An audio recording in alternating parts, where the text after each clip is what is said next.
Le Seigneur soit avec vous. Évangile de Jésus-Christ selon saint Matthieu.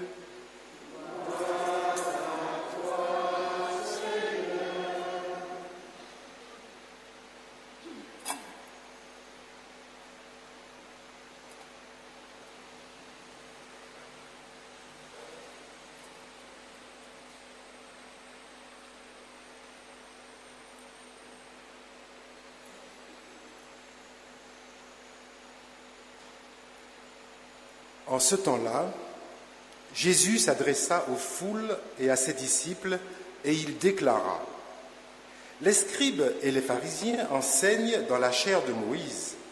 Donc, tout ce qu'ils peuvent vous dire, faites-le et observez-le. Mais n'agissez pas d'après leurs actes, car ils disent et ne font pas. Ils attachent de pesants fardeaux, difficiles à porter, et ils en chargent les épaules des gens, mais eux-mêmes ne veulent pas les remuer du doigt. Toutes leurs actions, ils les font pour être remarqués des gens. Ils élargissent leurs phylactères et rallongent leurs franges. Ils aiment les places d'honneur dans les dîners, les sièges d'honneur dans les synagogues et les salutations sur les places publiques. Ils aiment recevoir des gens le titre de rabbi. Pour vous, ne vous faites pas donner le titre de rabbi, car vous n'avez qu'un seul maître pour vous enseigner et vous êtes tous frères. Ne donnez à personne sur terre le nom de père, car vous n'avez qu'un seul père, celui qui est aux cieux. Ne vous faites pas non plus donner le titre de maître, car vous n'avez qu'un seul maître, le Christ. Le plus grand parmi vous sera votre serviteur. Qui s'élèvera sera abaissé, qui s'abaissera sera élevé. Acclamons la parole de Dieu. Louange à toi, Seigneur Jésus.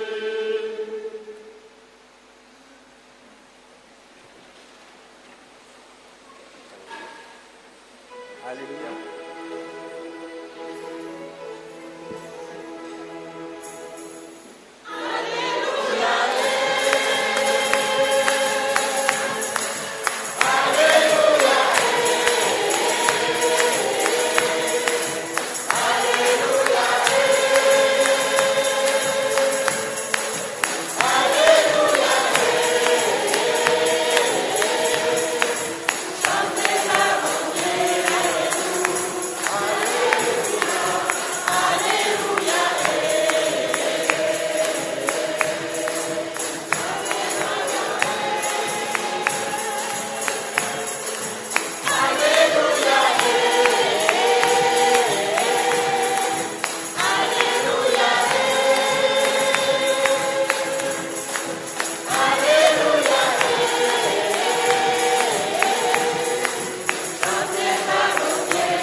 Amen, alléluia.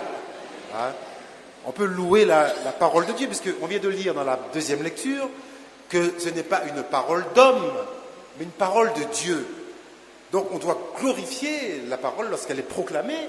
C'est Dieu qui a parlé en direct à nos cœurs. Et parfois, nous les catholiques, on est trop avares en louange.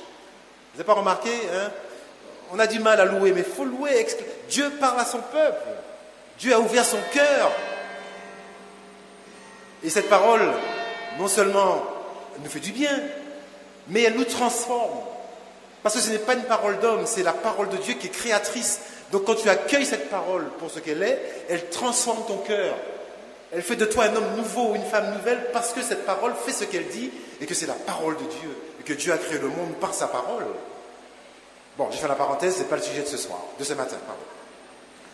Alors, je vais raconter une histoire de pompier, parce que comme je suis pompier, je connais beaucoup d'histoires de pompiers.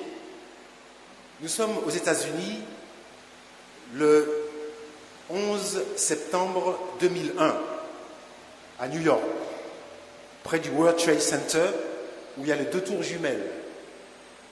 Et vous savez que des djihadistes ont envoyé des avions percuter ces 2 tours. Alors, évidemment, dès qu'il y a le feu, dès qu'il y a la catastrophe, on appelle qui?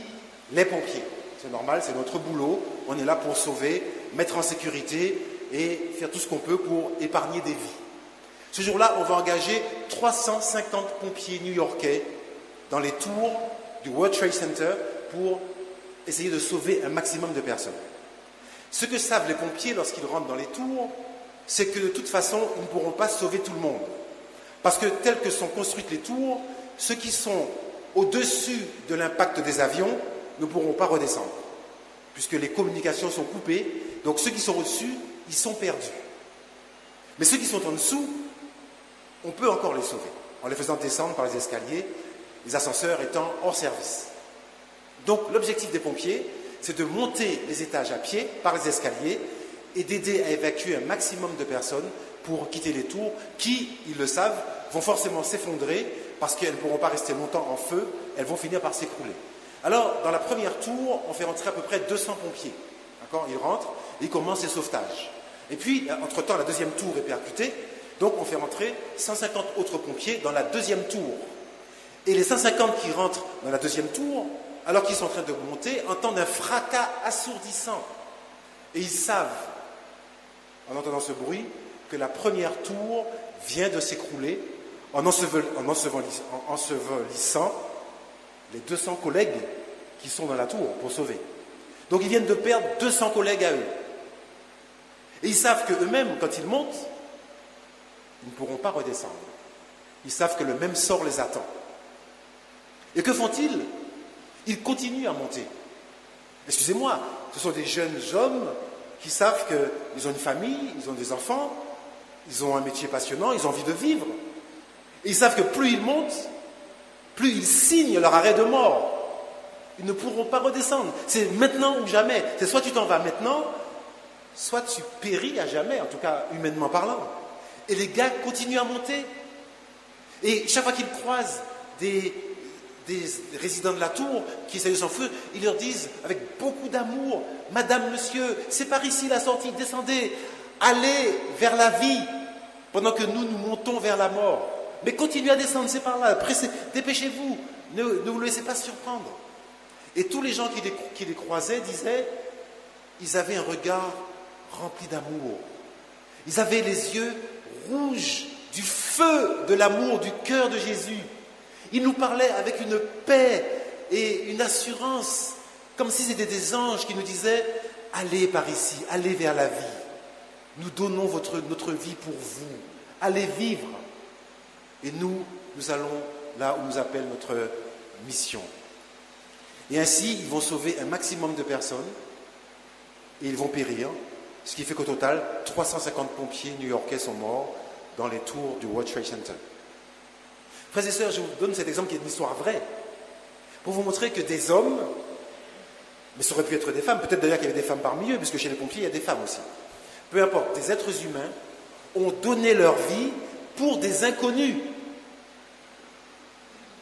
Ils ont donné une parole d'homme, mais aussi une parole de Dieu, parce que la parole de Dieu dit: il n'y a pas de plus grand amour que de donner sa vie pour ceux que l'on aime, pour ses amis et même pour ceux qu'on ne connaît pas.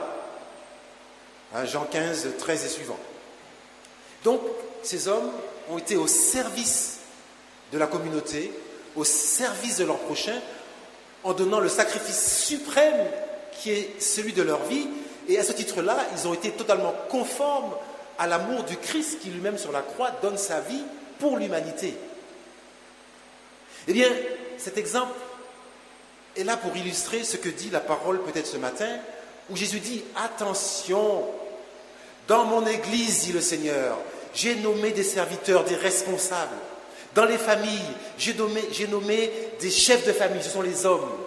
Et que se passe-t-il? Ces messieurs ou ces responsables prennent le pouvoir. Ces messieurs se servent et ne servent pas. Ces messieurs se montrent et se font voir, alors qu'ils devraient être au service discrètement et mourir pour les autres.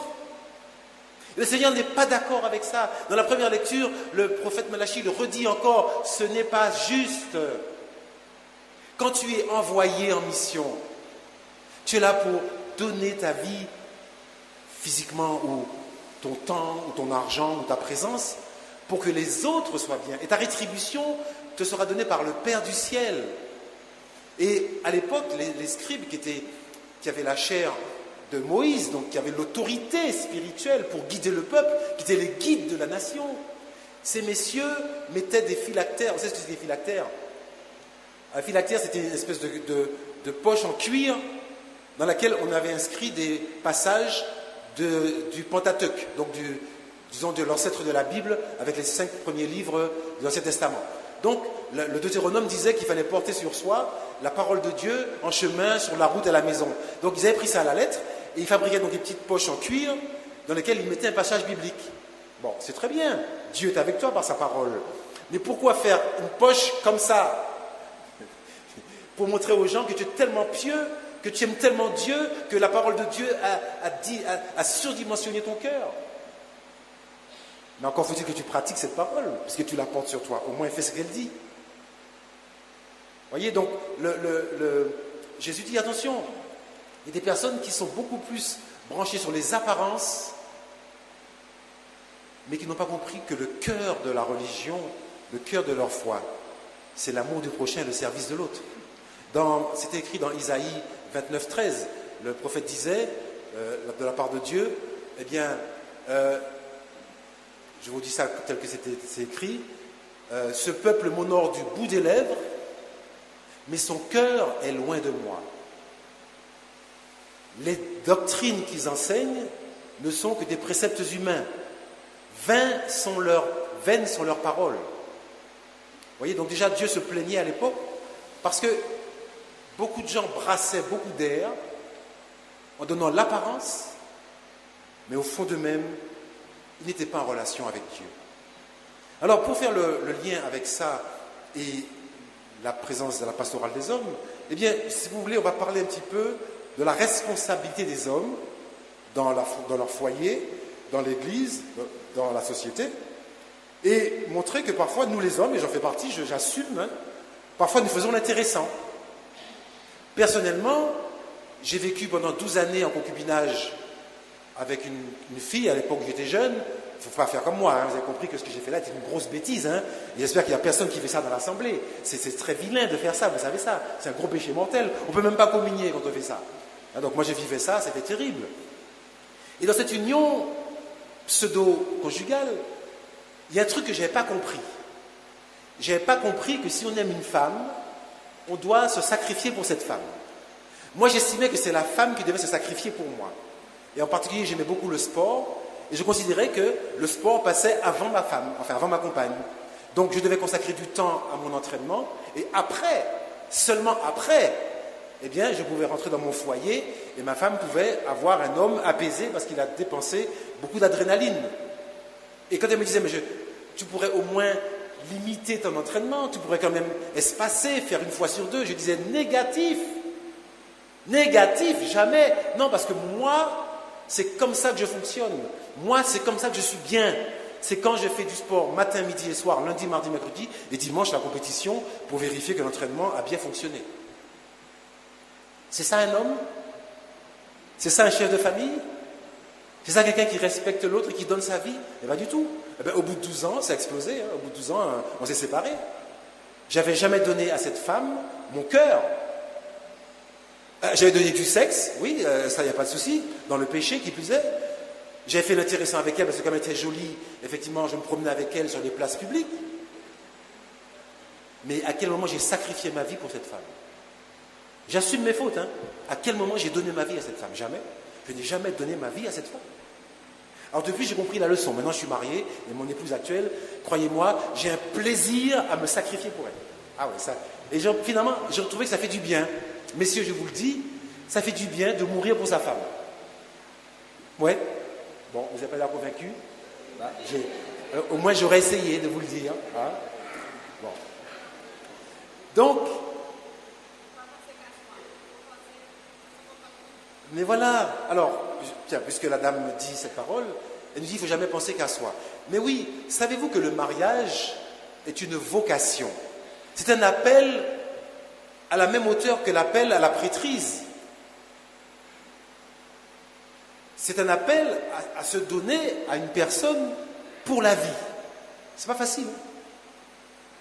Personnellement, je considère que tout le monde n'est pas appelé au mariage. Parce que décider qu'on va donner toute sa vie à une seule femme, unique, d'une manière irréversible, et qu'en disant oui à cette femme, on dira non à toutes les autres femmes de la terre, c'est compliqué pour un homme. Parce que vous savez que nous, mesdames, nous avons en nous une hormone qui s'appelle la testostérone, qui fait que nous sommes des pionniers, des découvreurs, et nous aimons conquérir. Et les hommes aiment avoir des tableaux de chasse. Je fais des généralités, tout le monde n'est pas comme ça. Mais en général, nous aimons avoir des tableaux de chasse, de conquête, parce que ça gonfle notre ego. J'ai eu une telle, je me suis fait une telle, j'ai fait une telle, j'ai eu une telle. Et quand on arrive à l'âge de 50 ans, on se dit, mais est-ce qu'il me reste encore de beaux restes? Alors, on va chercher une petite jeunesse pour voir si ça fonctionne encore. Le pouvoir séducteur et autres. Encore une fois, c'est des généralités, tout le monde n'est pas comme ça, mais il y a certains aspects, vous voyez? Eh bien, tout ça, cet aspect-là, il est contraire à notre vocation d'homme et d'adulte qui veut que nous soyons, ce que disait l'Ancien Testament, les grands prêtres de notre famille. On pourrait dire, en extrapolant la parole de Dieu, qu'un mari est assis sur la chaire de Moïse en tant que chef de sa famille. Il reçoit une autorité spirituelle venant de Dieu, qui fait d'ailleurs qu'on peut l'appeler père, on peut l'appeler papa, père, tu es le père de ta famille, parce que tu as une autorité qui vient de Dieu et à travers toi, on doit voir Dieu. C'est pourquoi dans l'évangile dit n'appelez jamais personne père, ça ne veut pas dire n'appelez pas votre papa père. Il ne faut pas faire comme les protestants qui prennent ça à la lettre. Ça veut dire n'oubliez jamais que l'autorité paternelle vient de Dieu. Donc quand vous aimez une personne, quand vous reconnaissez une personne, reconnaissez derrière elle, c'est la personne qui l'anime, Dieu le Père Tout-Puissant, Créateur du ciel et de la terre. D'accord ? Il ne faut pas prendre les choses à la lettre, sinon on dit n'importe quoi. La preuve, c'est que dans l'Évangile, on appelle Abraham le père des croyants. Alors on l'appelle bien père. Il n'est pas Dieu, on l'appelle le père des croyants. Et alors, où est le problème?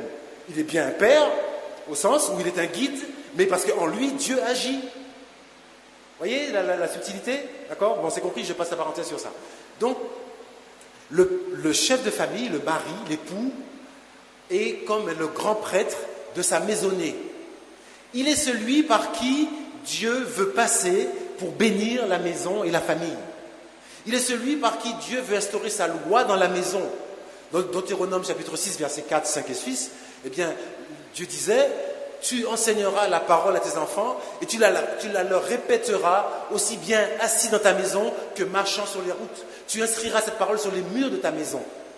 Et cette parole s'adresse aux hommes. Toi, homme masculin, tu as pour mission d'être l'ambassadeur du Christ dans ta maison. Ça, c'est une mission importante. C'est une responsabilité. Ne fais pas l'intéressant avec ça, mais assume ta responsabilité. Parce que si tu ne le fais pas, ton épouse partira à la dérive peut-être. Tes enfants vont s'éloigner de leur baptême. Je reprends mon exemple. Quand je fréquentais ma compagne à l'époque, j'étais baptisé, j'étais soi-disant un chrétien converti. Mais quand ma compagne m'a dit, moi je ne suis pas croyante, tu vas à la messe dimanche, ça prend du temps sur le couple, tu ferais mieux de rester au lit avec moi sous la couette en hiver.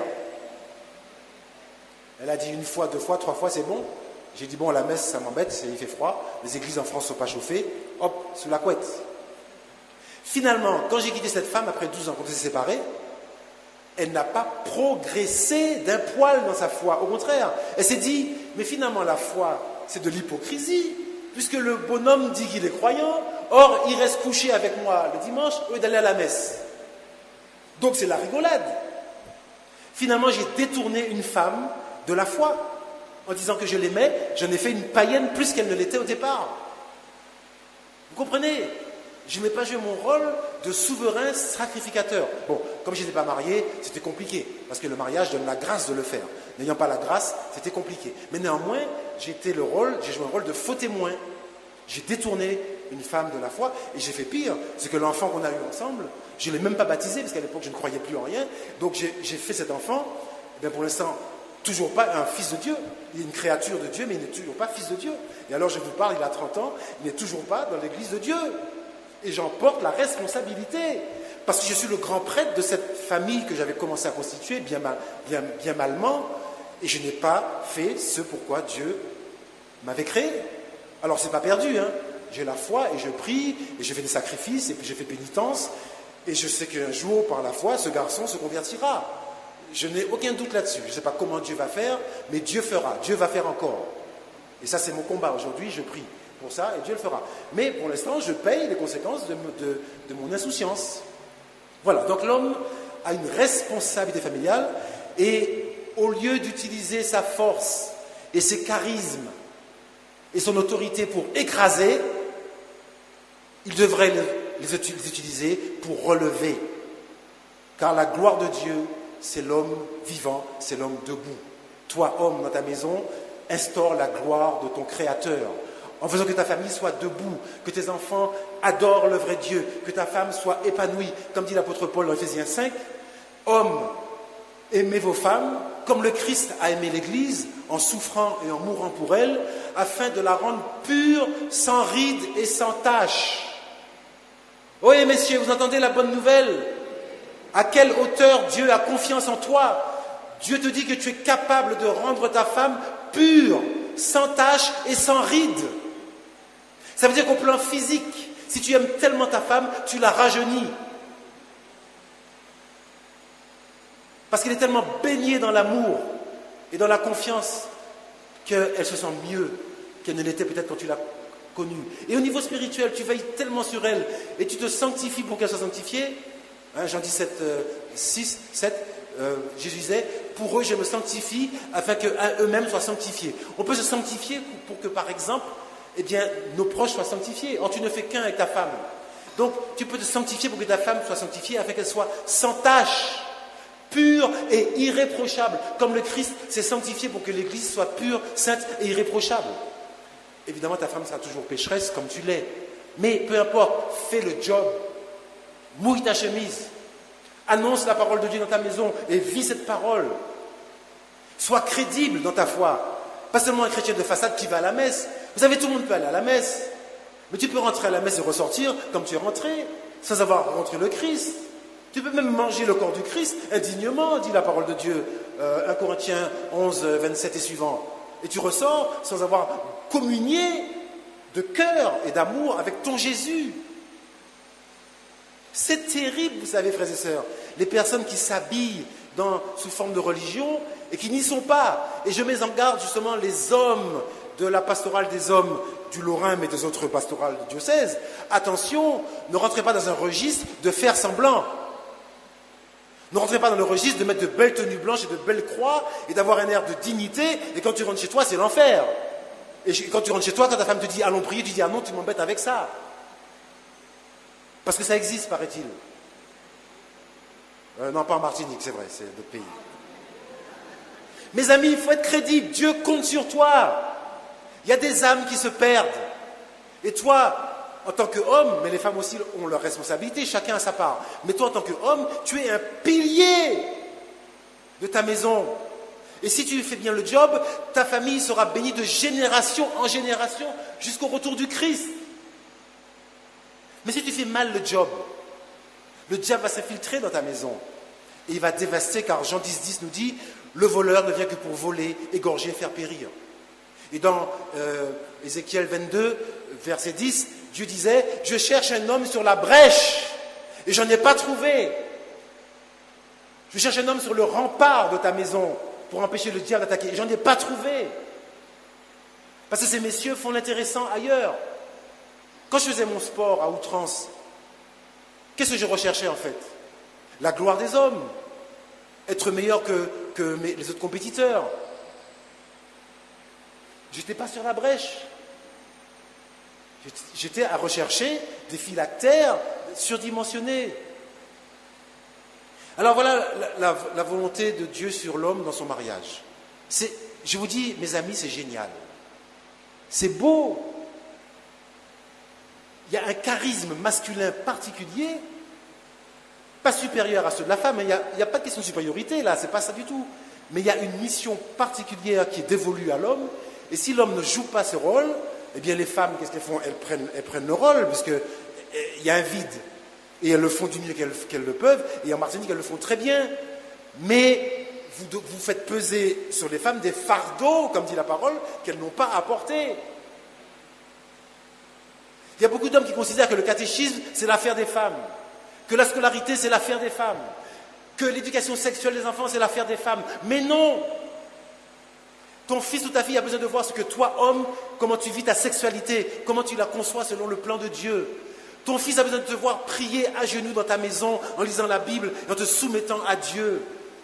Il se dira, mais si papa se met à genoux devant Dieu, c'est que Dieu est vraiment sérieux, c'est que Dieu est vraiment un père avec un grand P, et ce Dieu mérite une vénération, une adoration et une soumission. Mais s'il voit que son père ne se soumet pas à Dieu, pourquoi lui-même va se soumettre à Dieu? Il n'y a aucune raison de le faire. Ta femme a besoin de voir en toi quelqu'un qui sécurise sa maison, quelqu'un qui, par sa prière, interdit au diable de rentrer dans la maison.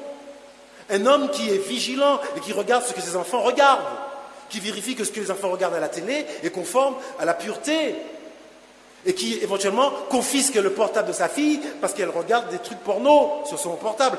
Aussi bien que ce n'est pas en Martinique, bien sûr, c'est ailleurs. Mais veut être sûr que toi aussi, tu prends ta responsabilité. Et que le jour où ta fille débarque avec un copain, tu appelles le copain et tu dis, allons discuter, jeune homme, quels sont vos projets pour ma fille? N'est-ce pas? Jeune homme, respectez ma fille. Chez moi, on vénère le grand Dieu. Chez moi, il n'y a pas de sexe avant le mariage. Enfin, en principe. Pendant les vacances, mon fils, qui a 30 ans, est venu en Martinique avec sa copine. Alors, je l'ai accueilli chez moi. C'est mon fils. Et je lui dis, Thomas, c'est avec un grand bonheur que je t'accueille à la maison. Mais comme chez moi, j'ai la chance d'avoir 2 chambres, et que tu n'es pas marié avec ta copine dormira dans cette chambre, et toi dans celle-là. Le gars n'était pas content. Ah papa, qu'est-ce que c'est que ça? Tu me prends pourquoi? Moi, sans ma copine, notre couple a besoin de ça. Je dis, je respecte ta vision des choses, mais dans ma maison, on respecte la loi de Dieu. C'est tout. Dans ma maison, c'est Dieu qui est maître. Sa parole dit qu'il n'y a pas de sexe avant le mariage. Eh bien, il n'y aura pas de sexe avant le mariage dans ma maison. C'est tout. Ben, il est parti. Hein. Il a fait 2 jours. Après, il n'a pas tenu. Après, il est parti chez un oncle. Bon. Mais peu importe. Dans ma maison, on a respecté la loi de Dieu. On n'est pas fâchés. Hein. On n'est pas fâchés. Mais j'ai dit que moi, je me soumets à Dieu. Et j'ai même rajouté, tu sais, ce que je te dis là, moi-même, je n'ai pas su le respecter à une époque. Avec ta maman, je n'ai pas respecté ça. Donc, tu vois bien que je ne suis pas en train de donner des règles. Je dis que moi-même, j'étais fautif. Mais aujourd'hui que j'ai donné ma vie au Seigneur, eh bien, c'est Dieu, mon seul maître.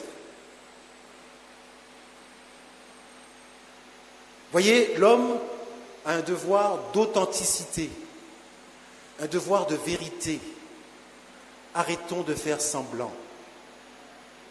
Arrêtons de faire l'intéressant. Alors, c'est valable aussi pour les femmes. Hein. Il y a des femmes aussi qui font l'intéressante.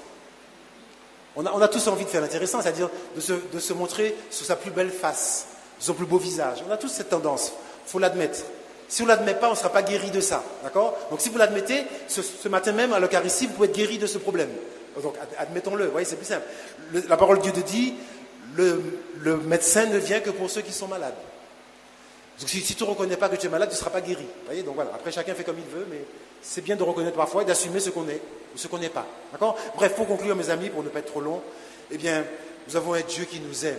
Et je crois que ce qui est peut-être le plus important dans toute cette écriture, c'est que Jésus-Christ nous invite à aimer notre prochain de l'amour de Dieu. Vous savez pourquoi je suis diacre? Vous savez pourquoi je suis converti maintenant depuis 24 ans? Parce qu'un jour, après que je me suis séparé de ma compagne et que j'habitais encore à Paris, que j'étais perdu, mon papa est venu, mon père, j'appelle père, est venu me voir à Paris. Et il m'a regardé dans les yeux. Et je me suis dit, papa va me condamner parce que papa sait que j'ai couché dans sa maison. il sait que j'ai vécu en concubinage dans sa maison, il sait que j'ai fait un enfant dans sa maison en mariage, il va m'incendier. Eh bien oui, papa m'a incendié, mais d'un regard d'amour. Il m'a regardé en me disant, tu es mon fils bien-aimé et je t'aime. Il n'a pas dit qu'il approuvait mon péché, mais il n'en a même pas parlé. Ce qu'il m'a dit surtout, c'est que tu es mon fils, je t'aime. Et il n'a pas dit, c'est son regard qui disait ça. Et ce seul regard d'amour a transpercé mon cœur. Et lorsqu'il a commencé à parler du Christ, je me suis converti en 30 secondes. En 30 secondes, c'est le miracle de ma vie, frères et sœurs. En 30 secondes, je suis passé de la rébellion totale au Christ à une soumission totale au Christ. Pourquoi? Parce qu'un regard d'amour avait transpercé mon cœur. Frères et sœurs, et chers frères, chers papas, chers frères, la Martinique se meurt parce que trop peu d'hommes osent regarder avec amour leurs prochains, leurs épouses, leurs enfants, leurs papas, leurs collègues. Transpercez votre voisin d'un regard d'amour qui vient du Christ et vous verrez des miracles. Vous verrez le règne de Dieu. Il y a des enfants qui n'attendent que ça. Il y a des papas qui n'ont jamais dit à leur fils « je t'aime ». Mais tu ne vas pas t'abaisser en disant ça. Mais regarde-le avec amour et dis-lui « je t'aime, tu as du prix à mes yeux ». Et tu en fais tout de suite un homme nouveau. Ne soyez pas avares. Parce que nous les hommes, même si on est un petit peu insensibles, on a cette capacité à jeter un regard profond et authentique comme les 350 pompiers dont je vous ai parlé. On est capable d'aimer de cette manière-là. C'est sans parole. Nous les hommes, on n'est pas très bavards en général, c'est notre nature. Mais on peut dire les choses avec un regard. On peut sauver une vie avec un regard. Et peut-être qu'en Martinique, peut-être que dans vos maisons, peut-être que dans la pastorale des hommes, vous aurez ce ministère du regard d'amour. Mais un vrai regard, hein, pas intéressant, hein, pas un clin d'œil, non, un truc sérieux, vous voyez, qui sort du cœur, qui vous dévisage, hein, qui sort de vos entrailles. Je rappelle que miséricorde, en hébreu, ça se dit rehem, rehem ça veut dire les entrailles. Donc quand on dit que Dieu est miséricordieux, ça veut dire qu'il nous aime avec ses entrailles. Et rehem, ça veut dire utérus. Donc Dieu qui est ni homme ni femme nous aime avec ce qui donne la vie en lui. Eh bien, messieurs, on n'a pas d'utérus, nous.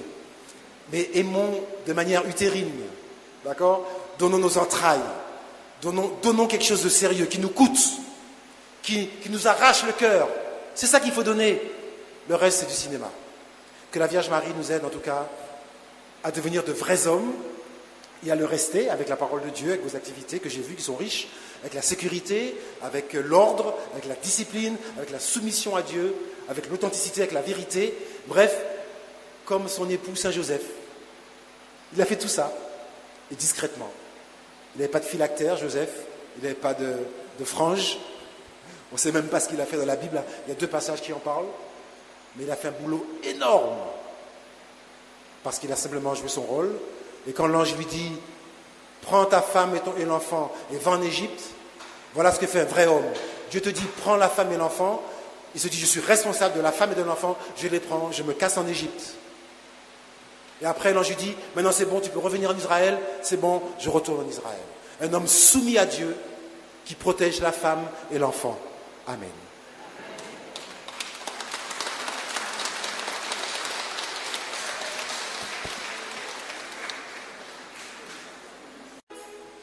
Le Seigneur soit avec vous. Évangile de Jésus-Christ selon saint Matthieu.